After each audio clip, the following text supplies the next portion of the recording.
Hey guys, Chris here with the Good Old Gamer. So today we're going to be talking about the brand new GTX 1180 specs, the GTX 2080 Ti specs, and the Vega 7nm 20 teraflop news. Holy shit! Hallelujah! Holy shit! Where's the Tylenol?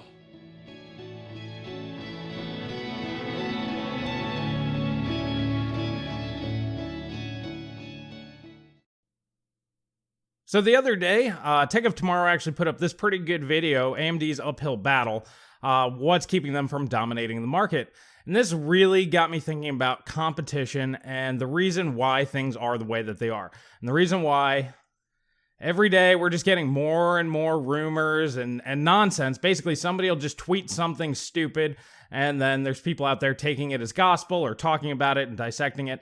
And honestly, I've been a part of that myself to some degree, mostly because this is a little bit different this time around. Usually when we get leaks or specs or something like that, in previous generations, they would have some sort of merit or validity to them at some point. So my brain naturally just goes, okay, this may have some hint of fact to it. Let me go ahead and dissect this and digest it and figure out what's actually going on. Nowadays, that doesn't seem to be the case. We're just getting people over on forums and on Twitter and shit just making shit up and people running with it for clickbait videos. So that's the reason why I'm not really talking about any of these until we hear anything more concrete. But Tech of Tomorrow's video really kind of rang home. This type of market only exists because people want something new. We want more and we want to move forward. And this is kind of a weird cycle that we're in right now because competition is lacking. Now, I know a lot of people love making analogies with the PC industry, either CPU side, Intel and AMD, or the GPU side, AMD and NVIDIA. And this rings true for both sides because there's really only two competitors on either of those fronts. But a lot of people like to use analogies with cars. And this is the reason why that's bullshit. There are 14 manufacturers for cars.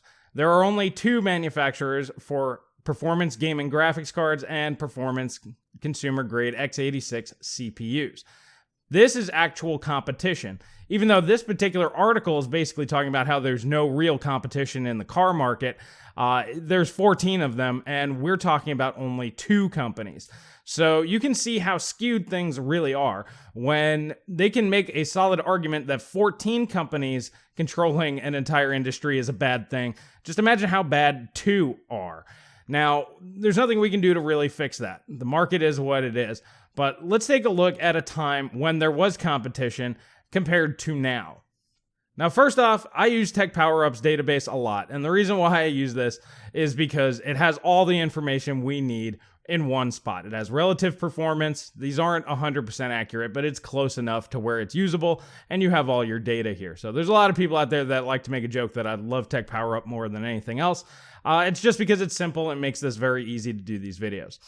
So that aside, let's go ahead and talk about the GTX 770. This was a rebrand from NVIDIA. It's basically a GTX 780 with higher clock speeds. All right, this is a 294 millimeter squared die GPU. It launched at $399 May 30th, 2013.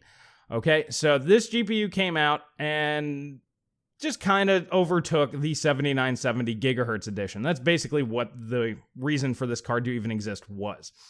NVIDIA then launched the GTX 780, which is a much larger 561 millimeter square GPU at $649. So that's $250 more just about a week before. So this came out, and then the 770. Now this GPU is a good bit better than the 770, which they even have the 7970 beating the 770. But realistically, that's where that was meant to compete. The 780 did take that down a peg and did take over that spot. But next up was the response from AMD, and this is what happens in a world of competition. The Radeon R9 290 came out, a $399 GPU.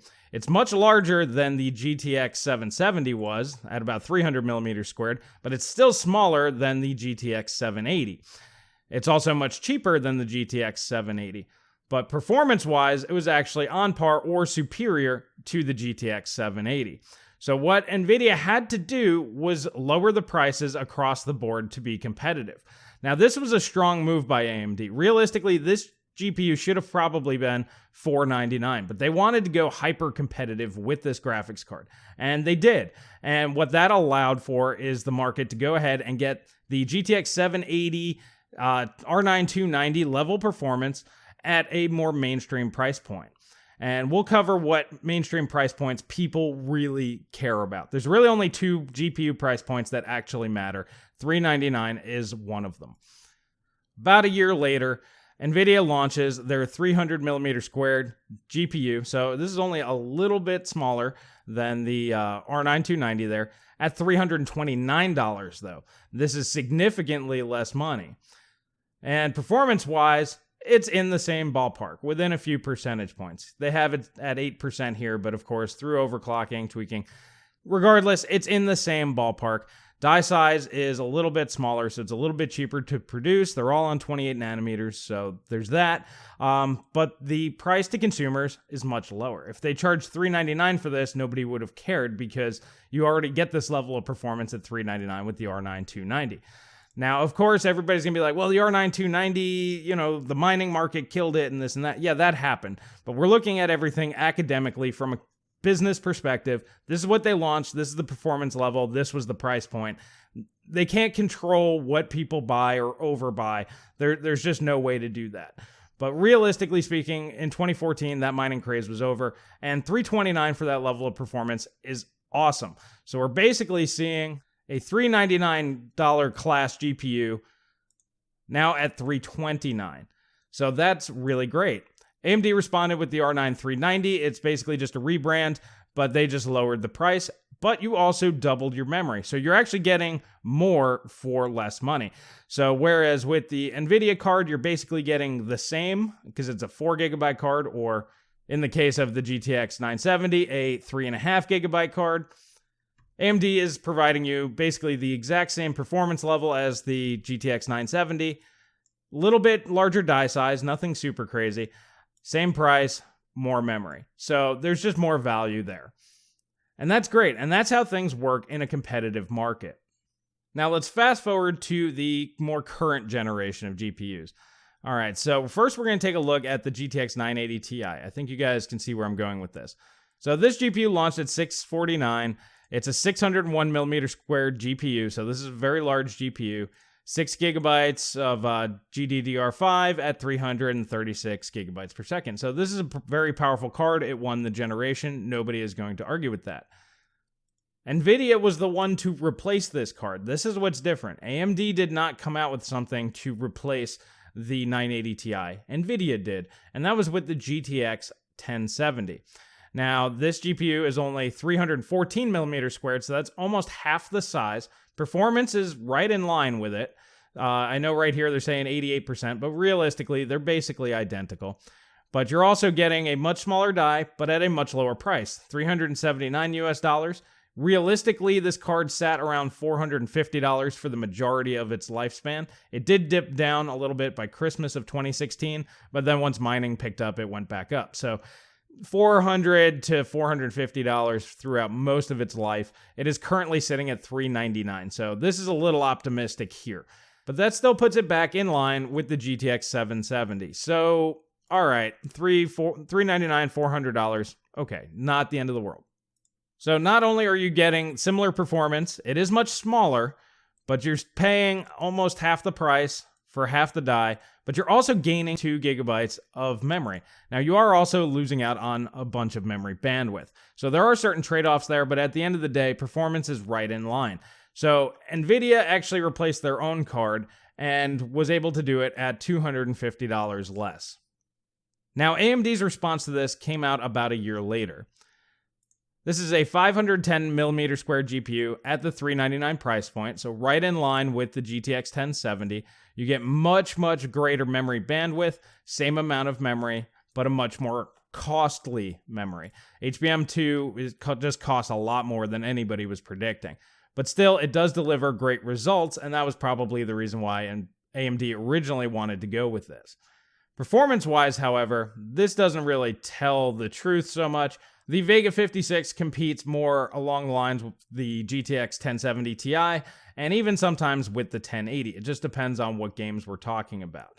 So it delivers a pretty good bump in performance for the same amount of money. So a lot of people gave a lot of crap to Vega, but realistically, when it comes to just pure numbers and pure performance, this was actually a very good card at a very good price point. And it did lead to some other benefits. Because AMD was so competitive at that $399-ish price point, NVIDIA was forced to come out with something else, and this made the GTX 1070 Ti a thing. This is the first X70 Ti card ever. Now, this GPU is more in common with the GTX 1080 than it does the 1070. Once again, the $399 price point. Realistically, I think it was $449 at launch. Perhaps this was the official MSRP, and the $449 I'm thinking of was a Founders Edition. I can't remember. I didn't really cover the 1070 Ti because, well, mining craze was in flux, and honestly, it just wasn't a good time for a GPU anyway. Regardless, it's still in that same price point, and you're gaining a little bit more performance on older titles, and relative to the Vega 56, it's pretty similar. So for the same $399, you are now gaining more performance because there was competition. Now, this same argument can be applied to the Ryzen CPUs. Pre-Ryzen, Intel had no reason to go ahead and compete and deliver superior products. Anybody remember the i7 7700K? It's basically just an overclocked 6700K, and yeah, we were supposed to be impressed, but we really weren't. And if it weren't for Ryzen, Coffee Lake may have still been a thing, but it would have come out much later and would have likely been much more expensive. Price to performance ratio on CPUs now are infinitely higher than they were during 2016 or early 2017. So the reason why I bring that all up is because you can clearly see that the competition will continue to grow and leapfrog each other as long as it's there. Die size doesn't matter. It doesn't really matter. No other factor comes into play other than the fact that they all want to control certain price points. And that's great for us as consumers. Now, the thing that really kind of gets me is when I see people in comment sections that say, man, I really want AMD to compete so I can get my NVIDIA GPUs cheaper, or I really hope AMD can compete because I want to get Intel CPUs for cheaper. That's called being a fanboy. Being a fanboy means you don't care what the competition does or offers. You're still going to buy from one of the two companies. And this leads to market stagnation that we have now. I've brought this up in a couple of videos, but I really want to hammer this point home. I remember when the RX 470 was selling for $120. This is over on Gamers Nexus. They were just talking about this deal that came out. Asus, right before the RX 500 series, needed to clear out their Strix RX 470s, and they were selling them for $120 after rebate before the RX 500 series came out and before the mining craze went crazy. Now, this GPU competes very easily with the GTX 1060 3GB, but that GPU never really fell much below $170, I think, at about its cheapest. And the problem there is that the competition is not being bought when they are competitive. Now, the real issue with that generation is the fact that Polaris did not compete at the $399 price point, which the $199 and $399 price points are the only two price points that really matter. All the rest of them are pretty much irrelevant. The top tier is only really good because you get free promotional advertising out of that. If you do have the fastest GPU, you will be used for all the CPU benchmark testing out there by pretty much all the sites because they need to try to eliminate GPU bottleneck as much as humanly possible. But other than that, nobody really buys those GPUs. Now, if we look at the GTX 1060 and the DirectX 12 capable GPUs, it's sitting at 14.9%. So that is a huge chunk. Now, this does include both the 3GB and the 6GB models in there, but that is the vast majority compared to pretty much everything else.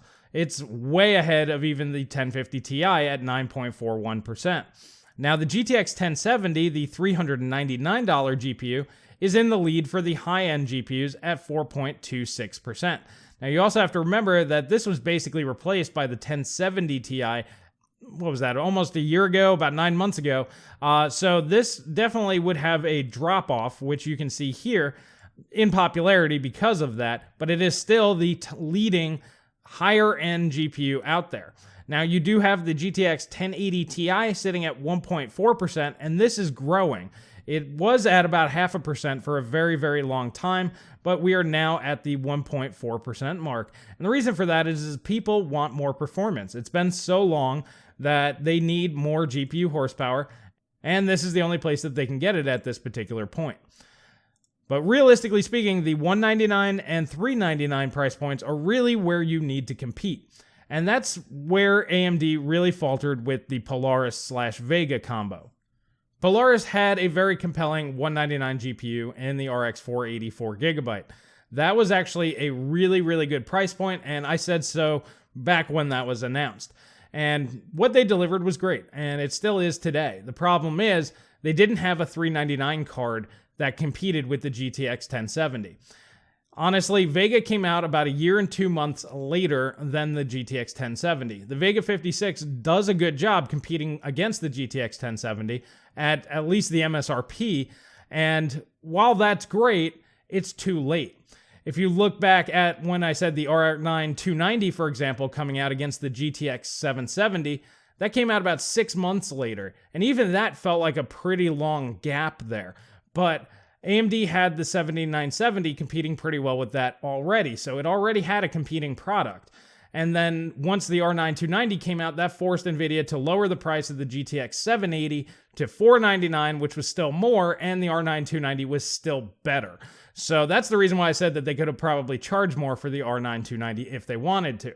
They just wanted to go ahead and really just crush the competition, which is great. And that's the type of stuff that happens when you have these companies on a level playing field. So while AMD really kind of hurt themselves this time around because of not competing at a price point that they have to, you must compete at the $399 level to be in the mindset of gamers, because that's where the high to mid-range gamers really go. There's a large percentage of those people spending that money on their GPUs, and then they tell their friends what they have, and then they might buy the cheaper version. And that's just the way it goes. It's called word of mouth advertising, and that is the most effective advertising tool there is in the world. Now, AMD's been doing a great job laying the groundwork for a comeback. And one of the biggest things is the fact that the Samsung TVs from 2018 are now supporting FreeSync. This means that couch gamers, couch PC gamers specifically, are going to be very interested in AMD products if they get these TVs. Or perhaps they will buy these TVs in the knowledge knowing that they can go ahead and get an AMD GPU and take advantage of FreeSync. So while they may not be directly competing with NVIDIA on that front, they are competing in the market to go ahead and make their products seem more compelling. So they do need to go ahead and come out with something that will invigorate the market to want to buy their products, because people are going to have other things that will work with them naturally. So that's really good. That's really strong of them, and that's a really good marketing strategy to go ahead and dig themselves out of this hole. Now, realistically speaking, NVIDIA has been closing off their borders. They've been walling themselves up, much like a company like Apple has, and this is their real downfall. The same thing happened with Intel. They became very complacent in their dominance, and they just kept releasing quad-core CPU after quad-core CPU, and by the time the 7700K came out, nobody wanted quad-core CPUs anymore, and the Ryzen CPUs, performance per dollar, just absolutely demolished them. I mean, if you think about a 6-core, 12-thread 1600 or 1600X compared to a 4-core, 4-thread Core i5, I mean, there was no reason to even consider the 4-core CPUs, the i5 CPUs in that situation, just because of how little you were getting for basically the same amount of money as compared to your competition. And ultimately, that's what it comes down to, is how much value you're getting from one company versus another company. So the FreeSync in TVs is huge because that adds a lot of value to the AMD cards. And I could see that being a real catalyst for them if they can go ahead and build a GPU that can compete very well at the $199 and $399 price points. So that's really the two targets that they need to be looking at. But the downside is it looks like they're going to be one step behind. It looks like NVIDIA is going to be launching here in the not too distant future. And realistically speaking, when there's only two of you, if you're not first, then by definition, you are last. And that does hurt because whoever comes out first sets the standard. You are the benchmark. Whatever the first company sets as the 199 card, that is the standard. You can beat it and replace the standard, but you have to then beat it. Now, if you come out first and then the next company comes out with a card that's, basically the same, well, it doesn't really matter that much. You have to actually beat it to make it worth it for anybody if you come out later, because everybody will be like, well, I could have just gotten the same performance, 3 or 4 or 6 or 12 months ago. You can't do that. Same thing goes for the $399 price point. If you're not first, you're last. And that's something that AMD really needs to work on to retake some of the market, is they need to go ahead and launch before their competition. That's why I keep saying if NVIDIA launches a 12 nanometer product this year, they're stuck with that for at least 12 months. AMD can go ahead with a 7 nanometer product and do that and take over a 199 and a 399 market if they wanted to. So it looks like there's a lot of groundwork being laid. I'm very optimistic. I think 2019 is going to be great and the market's going to be shaken up in a lot of different ways. But there's a lot of people out there that are very pessimistic and aren't looking forward to products coming out and just don't see that good things could happen. I'm looking at the entire ecosystem and I see a lot of good moves going on from AMD, and I see NVIDIA making a lot of mistakes that could hurt them in the long run. GPP did not help NVIDIA. That NDA thing did not really help NVIDIA. Now, that one didn't really take off, but still, these things are not helping them. The fact that they're sticking with G-Sync and not supporting open standards, that's really going to hurt them, especially with Intel thinking about joining the market. And if they support open standards, that's not going to help NVIDIA. It's going to stick them into an even smaller box than they already are in. I mean, they could just flip a switch and go ahead and support FreeSync or Adaptive Sync or VRR anytime they wanted to, but it's not going to look good for them to their customers that just spent $500 extra on a monitor that they didn't need to. That's going to hurt their branding. So they're making a lot of mistakes that Intel did, and it looks like AMD is starting to lay the groundwork for a comeback. And that's what we need. We want the market to be competitive because then you get the best performance per dollar. And as a consumer, leave the fanboyism aside.